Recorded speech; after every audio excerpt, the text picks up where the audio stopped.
जग भय मगन गगन भई बानी, लखन बाहुबल विपुल बखानी।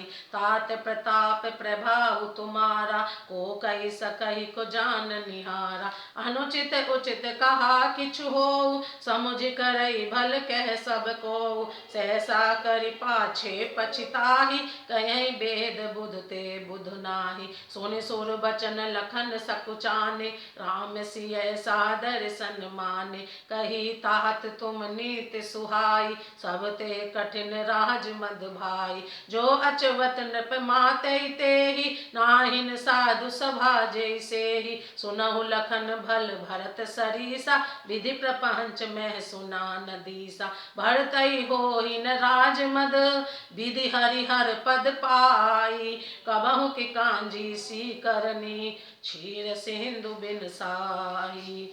सारा जगत भय में डूब गया। तब लक्ष्मण जी के अपार बाहुबल की प्रशंसा करते हुए आकाशवाणी हुई, हे तात, तुम्हारे प्रताप और प्रभाव को कौन कह सकता है और कौन जान सकता है। परंतु कोई भी काम हो, उसे अनुचित उचित खूब समझकर किया जाए तो सब कोई अच्छा कहते हैं। वेद और विद्वान कहते हैं कि जो बिना विचारे जल्दी में किसी काम को करके पीछे पछताते हैं वे बुद्धिमान नहीं है।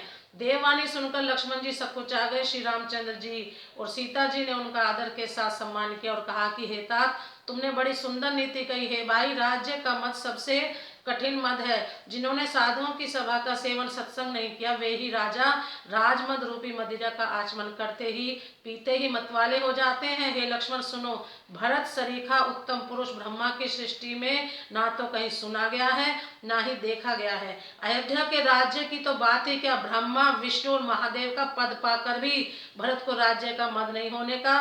क्या कभी कांजी के बूंदों से क्षीर समुद्र नष्ट हो सकता है, फट सकता है। तिमिर तरुण तर नहीं मकु गिलही, गगन मगन में मकु में गई मिलही। गोपद जल बूढ़ई घट जोनी, सहज क्षमा बरु छाड़े छोनी। मसक फूक मकुमेर उड़ाई, होई नृप मद भरतई भाई। लखन तुम्हार सपथ पितुआना, सुचि सुबंधु नहीं भरत समाना। सगुन खीर अवगुण जल जाता, मिलहि रचई पर पंच विधाता। भरत हंस रविवंश तड़ागा, जन्म कीन गुण दोष विभागा। गई गुण पैत जी अवगुण बारी, निज जस जगत कीन उजियारी। कहते भरत गुणशील स्वभाव, प्रेम पयोधि मगन रघुराव। सुनि रघुबर बानी विबुध, देखी भरत पर हेतु। सकल सराहत राम सो, प्रभु को कृपा निकेत।